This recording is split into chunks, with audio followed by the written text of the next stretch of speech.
नमस्कार मेरे प्यारे बच्चों, हिंदी की इस कक्षा में आपका स्वागत है। आज हम पढ़ेंगे हिंदी द्वितीय प्रश्न पत्र हिंदी भाषा। अभी तक हमने पाठ 3 तक पढ़ा था और आपसे उम्मीद करता हूं कि आप पाठ 3 तक सभी अभ्यास कार्य, सभी प्रश्नोत्तर और सभी दिए गए गृह कार्य को आपने कर लिया होगा। पाठ 4 अध्याय 4 शब्द भंडार, इसे आज हम पढ़ेंगे। इस पाठ में पाठ 3 की में ही जो हमने पढ़ा वही है, लेकिन इस पाठ में हम थोड़ा सा उसे विस्तार से पढ़ेंगे, क्योंकि पाठ 3 में ही पर्यायवाची शब्द और विलोम शब्द ये सब हमने पढ़ा था, लेकिन इस पाठ में हम इसे थोड़ा सा विस्तार से पढ़ेंगे। आइए इस पाठ को शुरू करते हैं। सबसे पहले तो आपके लिए शुभकामना है कि आप पूर्णतः स्वस्थ, अच्छे और कुशल होंगे। मेरे प्यारे बच्चों, आप दीर्घायु हो, यशस्वी हो और जितेंद्रिय हो। आप मन लगाकर घर पे पढ़िए और अपने कार्य को समय पर पूरा कीजिए। मेरे प्यारे बच्चों, आज हम व्याकरण, हिंदी व्याकरण में पढ़ेंगे शब्द भंडार। शब्द भंडार में जैसा कि नाम से स्पष्ट है, शब्दों का भंडार। शब्दों का भंडार है, लेकिन उसमें कई तरह के शब्द होते हैं। जैसे कि आप किसी दुकान पे जाते हैं कोई सामान खरीदने, तो उसे आप किसी सामान को मांगते हो तो उसे कई तरह के पूछता है कि आपको कौन सा, अगर बिस्किट लेना है तो आपसे वो पूछा है कौन सा बिस्किट चाहिए, अर्थात उसके पास कई तरह के बिस्किट होते हैं। तो आप उसे नाम से बताते हैं या टेस्ट से बताते हैं या उसके आकार से बताते हैं, उसके स्वाद से बताते हैं। जो भी आपको अपने अनुसार, अपनी बुद्धि विवेक के अनुसार जो भी आप उसे बताते हैं वो उस अनुसार आपको देता है। उसी तरीके से हमारा व्याकरण भी शब्दों का भंडार है। इसमें कई तरह के शब्द हैं, जैसे पर्यायवाची शब्द, अनेकार्थी शब्द, विलोम शब्द, अनेक शब्दों के लिए शब्द, कई सारे शब्द हैं। तो आप इनके बारे में हम विस्तार से पढ़ेंगे।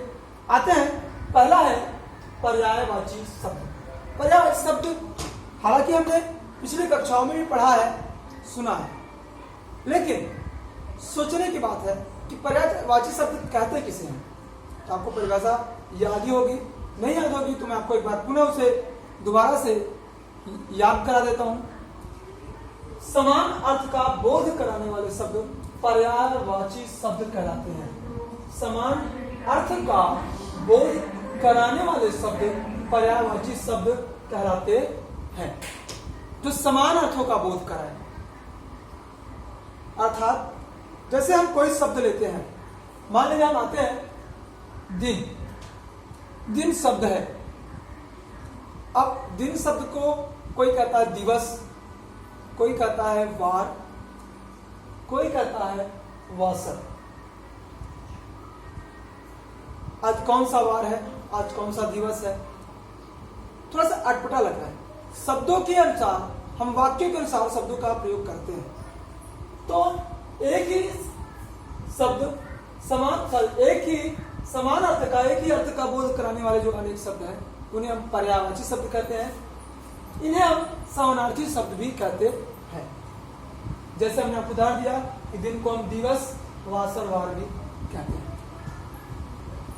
अब आते हैं दूसरे पे, अनेकार्थी शब्द। ये तो अभी था हमने क्या कि समानार्थी शब्द, समान अर्थों वाले। अब आते हैं हम अनेकार्थी, अनेक अर्थों वाले। दोनों में परिवर्तन है, दोनों में विरोध है। ये पर्यायवाची शब्द समानार्थी शब्द कहलाते हैं, लेकिन कुछ शब्द ऐसे हैं जो अनेकार्थी है। शब्द तो एक है लेकिन उसके अर्थ अलग अलग है। तो ऐसे शब्द जिनका एक से अधिक अर्थ हो वे अनेकार्थी शब्द कहलाते हैं। जैसे कुल, हम कहते हैं कुल, हमें कुल पैसा चाहिए, हमारा कुल अच्छा है। तो यहां पे याद रखिएगा, हमारा कुल अच्छा है, हमारा पैसा अच्छा नहीं है। हमारा कुल अच्छा, कुल मतलब वंश, जिस वंश के हम हैं। हमें कुल पैसा चाहिए, कुल का मतलब पूरा, हमें पूरा पैसा चाहिए। तो अब देखिए कुल शब्द ही है लेकिन उसका हमने अर्थ अलग अलग कर दिया, अलग अलग अर्थ आ गया।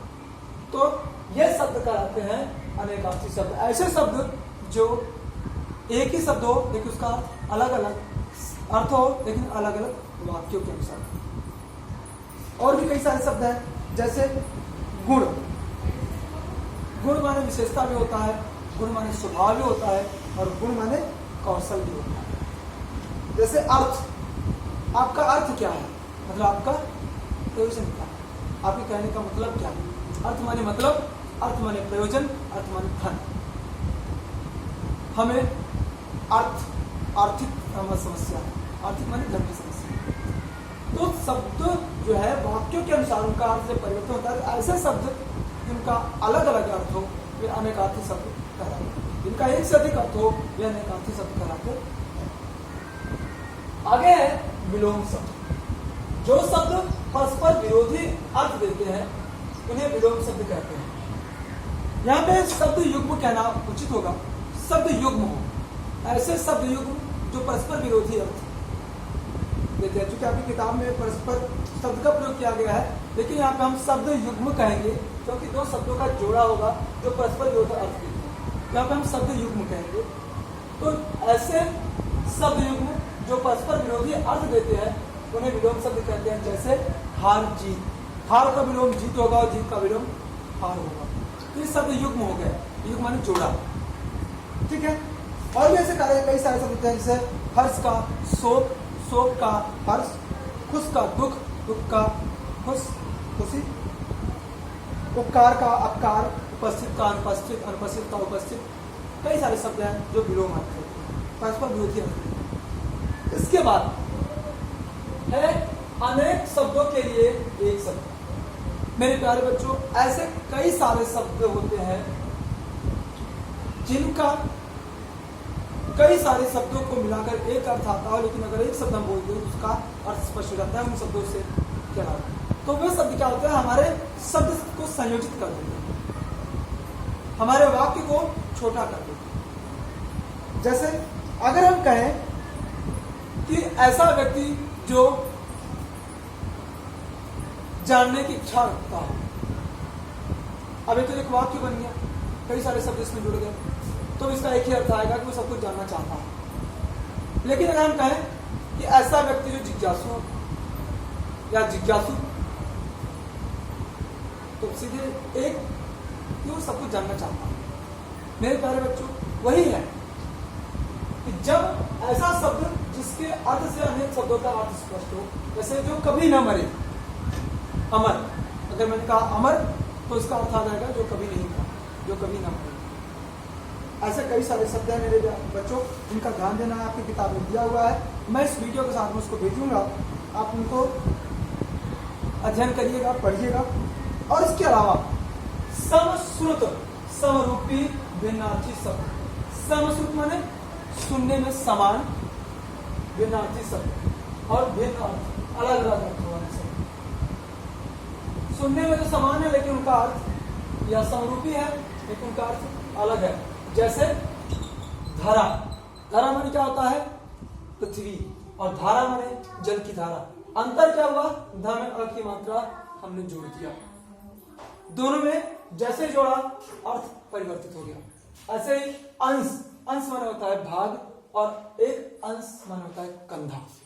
इसमें अंतर क्या हुआ, इसमें स शरीफा का प्रयोग किया गया, इसमें सर्वतार्था जो मूर्धन्य और दंता विषय का प्रयोग किया गया। मेरे प्यारे बच्चों, इनका ध्यान रखना आपको। कुछ ऐसे शब्द होते हैं जिस थोड़ा सा परिवर्तन से उनके अर्थ को बदल जाता है। फिर एकार्थी प्रतीत होने वाले शब्द, एकार्थी प्रतीत होने वाले शब्द जैसे लगता तो है कि दोनों शब्द का अर्थ एक ही है लेकिन अलग अलग होता है। जैसे आज्ञा, आदेश। आज्ञा शब्द है आज्ञा देना, आदेश देना। अब दोनों में हमें लगेगा नहीं ये तो दोनों एक ही है, दोनों का अर्थ एक ही होगा, लेकिन नहीं। आज्ञा का अर्थ होता है किसी बड़े व्यक्ति द्वारा अपने छोटे व्यक्ति को दिया गया निर्देश, और आदेश, आदेश जो होता है वो किसी अधिकारी का कर्मचारी को दिया गया हुक्म होता है। इस तरह से समूहवाची शब्द होता है झुंड या टुकड़ी। जैसे अब अगर हम झुंड कहेंगे, भेड़ों का झुंड, अब इसमें झुंड माने हो गया समूहवाची शब्द है कि समूह को बताता है, इसमें कई सारी भेड़ें हैं। और टुकड़ी, सेना की टुकड़ी। अब सेना की टुकड़ी क्या है, तो इसमें अर्थात एक कोई सेना तो होगी, कई सारे आ जाते हैं, तो ऐसे कई सारे शब्द हैं। इस वीडियो में सिर्फ इतना है। इस पाठ का आगे का भाग हम अगले वीडियो में पढ़ेंगे। मेरे प्यारे बच्चों, गृहकार्य को होगा कि इस पाठ में दिए गए सभी पर्यायवाची अनेकार्थी विलोम शब्दों को याद करना है। फिर अगले वीडियो में आपसे मिलते हैं, तब तक के लिए धन्यवाद।